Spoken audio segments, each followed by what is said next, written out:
안녕하세요. 말씀 탐구 생활 15번째 시간 맡게 된 전종배 목사입니다. 15번째 시간은 룻기를 우리가 살펴보는 시간입니다. 특히나 이 룻기를 준비하면서 굉장히 따스한 하나님의 사랑을 우리가 경험할 수 있기 때문에 제가 그 사랑을 좀 시각적으로도 좀 보여드리기 위해 봄 날씨가 물씬 풍기는 이 시간 교회 옥상에 올라왔습니다. 교회 전경도 보시고 또 맑은 하늘도 보시라고 이렇게 준비를 해봤는데 본의 아니게 이 날씨가 너무 따뜻하고 바람도 많이 부는지라 제가 눈을 좀 찌푸리고 또 머리가 많이 날릴 수 있습니다. 좀 양해를 하시고 함께 참여해 주시면 감사하겠습니다. 룻기를 볼 때 우리가 몇 가지 특이한 점들을 좀 살펴볼 수 있는데요. 그 중에 하나는 룻기가 여성을 주인공으로 한 성경이라는 것입니다. 성경 전체를 봤었을 때 특히나 구약에서 이 여성이 주인공인 성경은 딱 두 권밖에 없죠. 하나는 룻기, 그리고 하나는 에스더입니다. 자, 그런데 이 성경이 쓰였을 그 당시의 상황을 봤었을 때 이거 굉장히 특이한 점이라고 우리가 생각해 볼 수 있습니다. 무슨 얘기냐? 성경이 쓰였던 당시는 남성 중심적인 가부장적인 그런 시대의 상황이었기 때문에 여성이 주인공인 성경, 그리고 여성의 이야기가 주류로 나오는 성경의 이야기, 이거 매우 찾기가 어려운 부분이기 때문이죠. 자, 그런데 룻기는 그런 여성이 주인공이라는 점, 근데 그 여성 중에서도 이스라엘 유대인들이 기피하는 이방 여인이라는 점, 이 점이 매우 특이한 점이라고 볼 수 있을 거예요. 룻기는 구약 성경 안에 있는 39권의 책 중에서 한 권이고요. 특별히 룻기, 바로 룻이라는 사람의 이야기가 담겨 있는 성경입니다. 룻에 대한 이야기가 총 4장에 걸쳐서 이어지고 있는데요. 이 4장의 성경들 절들을 따져보면 85절 정도밖에 안 되는 매우 짧은 책이라고 볼 수 있겠죠. 이런 룻기, 저작 연대에 있어서는 두 가지 가설이 있습니다. 첫 번째 가설은 무엇이냐? 룻기의 역사적 배경이 되는 사사시대 직후에 바로 이스라엘 왕정이 시작될 무렵에 이 책이 기록되었을 것이다 라고 그렇게 연구한 학자들이 있더라고요. 이런 견해의 경우에는 룻기 4장 18절로 22절에 나와 있는 다윗 왕에 대한 그런 족보, 그런 계보들은 후대에 삽입된 것으로 그렇게 이해를 할 수 있을 겁니다. 두 번째, 자, 이 책의 저작 연대를 두 번째로 내세우는 가설로 따져본다면 어떤 것이 있느냐? 바로 바벨론 포로 이후, 바로 포로 귀환 이후로 보는 굉장히 먼 시대 상황인 거죠. 자, 그때로 보는 견해도 있다는 것이죠. 자, 이 경우에는 이스라엘 왕조에 있어서 이방인이 개입되었다라는 것, 자, 그것으로 말미암은 이 하나님의 섭리가 강조되고 있음을 우리가 살펴볼 수 있습니다. 자, 왜냐하면 이후에도 더 보긴 하겠지만요. 이 룻이라는 여인을 통해서 하나님은 다윗 임금을, 그리고 그 이후에는 예수 그리스도를 예비하셨기 때문입니다.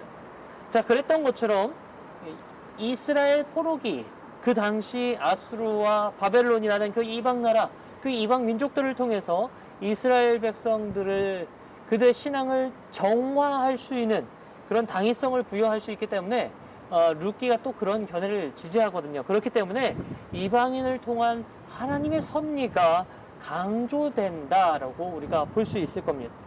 자, 이처럼 우리는 이 저작 연대를 통해서 이 룻기가 가지고 있는 신학적인 특성들을 또 살펴볼 수 있어요. 이 신학적인 특성들을 조금 더 구체적으로 나눠서 살펴보도록 할까요? 신학적인 특성 중 첫 번째로는 이런 신학적인 특성이 있다고 합니다. 룻기는 왕정 이데올로기에 대한 도전적인 견해를 가지고 있다는 것. 룻기가 그리고 있는 당시의 상황은 사사시대였었어요. 왕이 없는 시기였다는 것이죠. 이스라엘은 여호와 신앙이라는, 바로 하나님이 왕이시라는 그런 신앙을 가지고 있었기 때문에 전통적으로 그들은 일찍부터 이 왕을, 특별히 인간적인 왕을 절대화하는 것을 굉장히 금지했었습니다. 하나님이 왕이시기 때문에. 그들의 역사를 한번 살펴볼까요? 애굽에서 살던 이스라엘 백성들, 바로 히브리인들 한번 보세요. 그들은 전제군주인 바로 파라오와 싸워서 이긴 사람들이었습니다. 약속의 땅인 가나안 땅을 향해 가는 그들의 여정 가운데 히브리인들, 그들의 삶을 봐보세요. 그들은 가나안의 봉건 영주들과 싸웠고요. 그들과 싸워 승리를 쟁취했었습니다. 이들은 전제군주와 가나안의 봉건 영주들을 물리치고 결국에 왕이 없는 나라를 세웠습니다. 그리고 시작된 사사시대는 바로 왕이 없는 그런 시대였던 것이죠. 물론 어떤 사람들은 이 사사 기드온을 왕으로 세우려고 했었어요. 주변 민족 국가들을 보면 왕을 세워서 왕조 시대를 그렇게 이어가고 있었기 때문이죠. 하지만 기드온은 하나님만이 왕이시다라고 하면서 왕이 되는 것을 안사코 거부했었어요. 물론 이 기드온의 아들 중에서는 아비멜렉이라는 아들이 있었는데 그가 스스로 왕이 되겠다 해서 외세의 힘으로 왕이 오르는 그런 역사들도 있었습니다. 하지만 그 나라가 불과 3년이 가지 않았죠.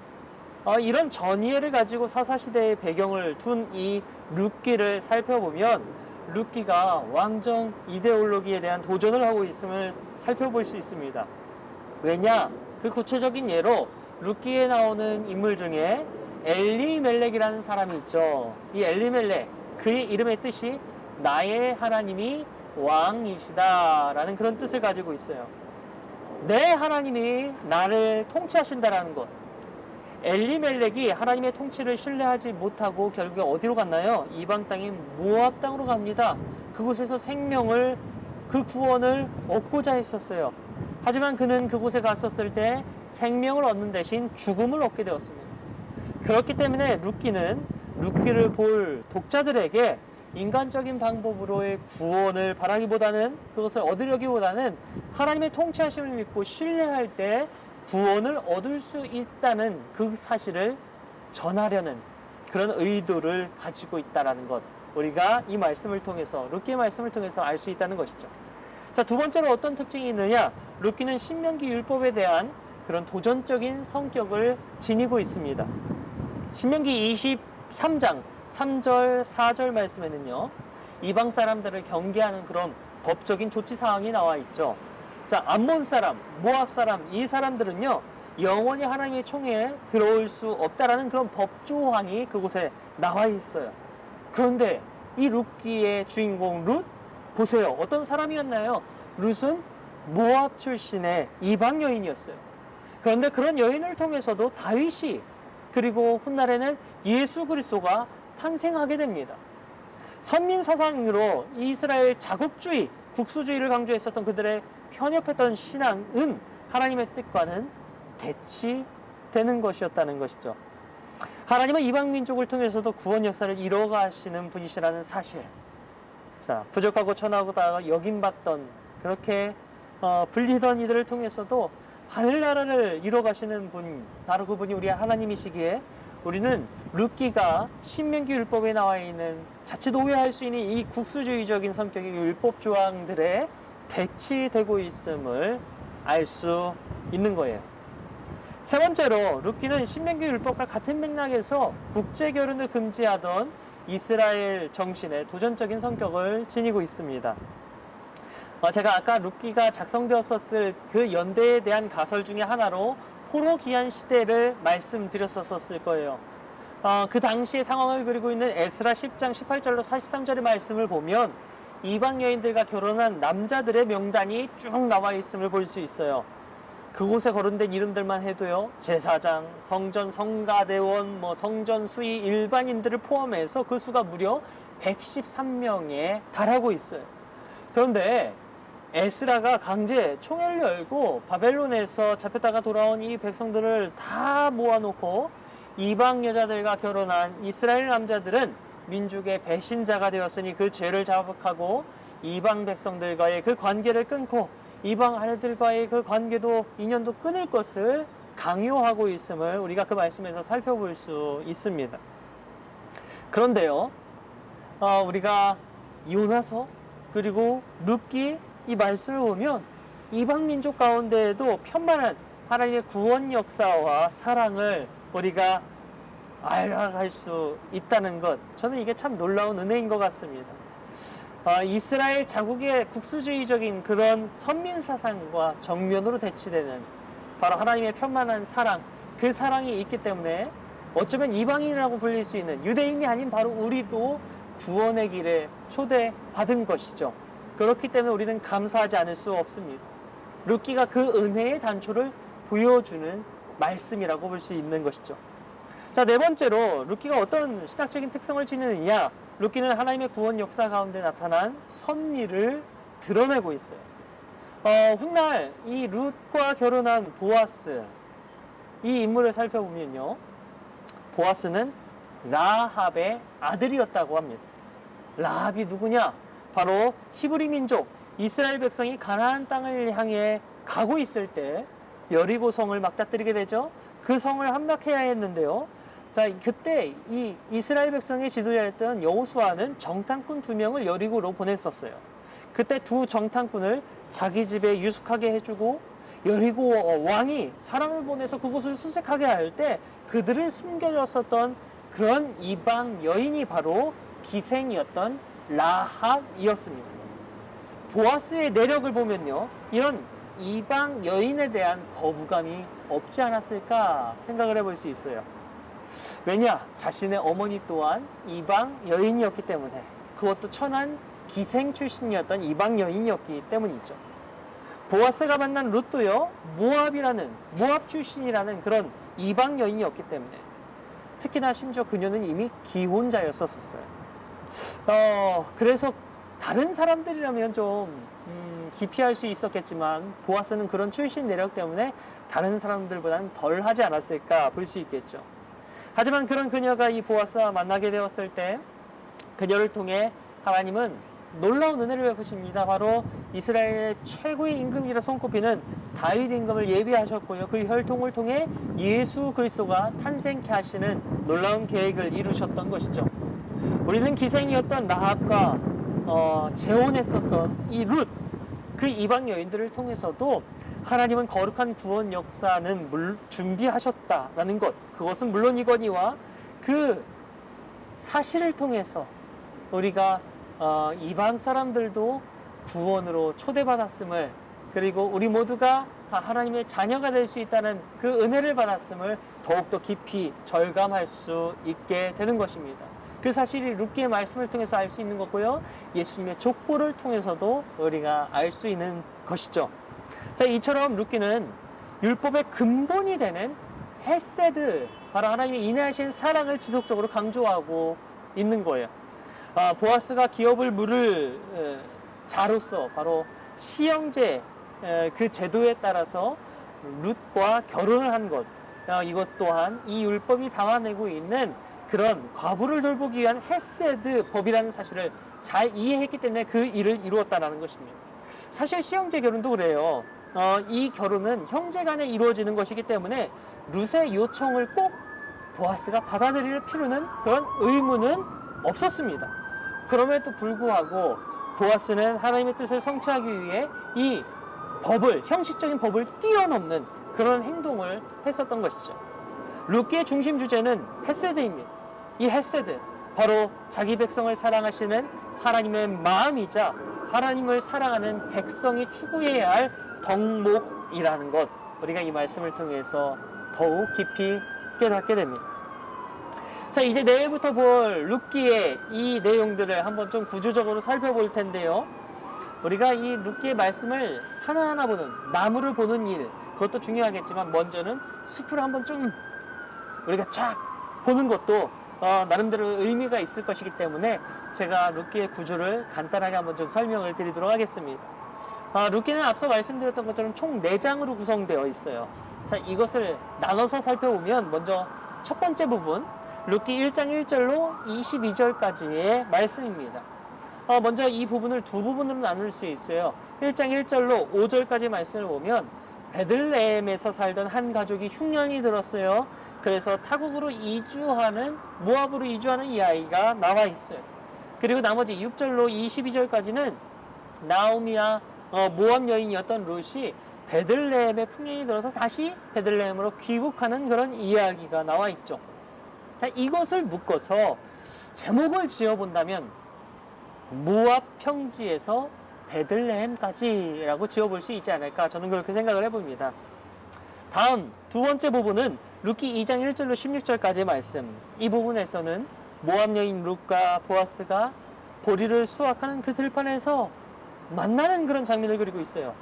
이 부분은 뭐라고 제목을 지어봤느냐, 베들레헴 보리밭이라는 그런 낭만적인 그런 제목을 한번 좀 지어봤습니다. 다음 세 번째 부분, 룻기 2장 17절로 3장 18절까지의 말씀, 이 말씀에서 모압 여인 룻과 보아스가 타작마당에서 만나게 되는 그런 이야기가 나와 있어요. 정말 로맨틱한 장면이 그려지는데, 이 부분을 타작마당, 그 은혜의 자리라고 한번 좀 제목을 지어볼 수 있을 겁니다.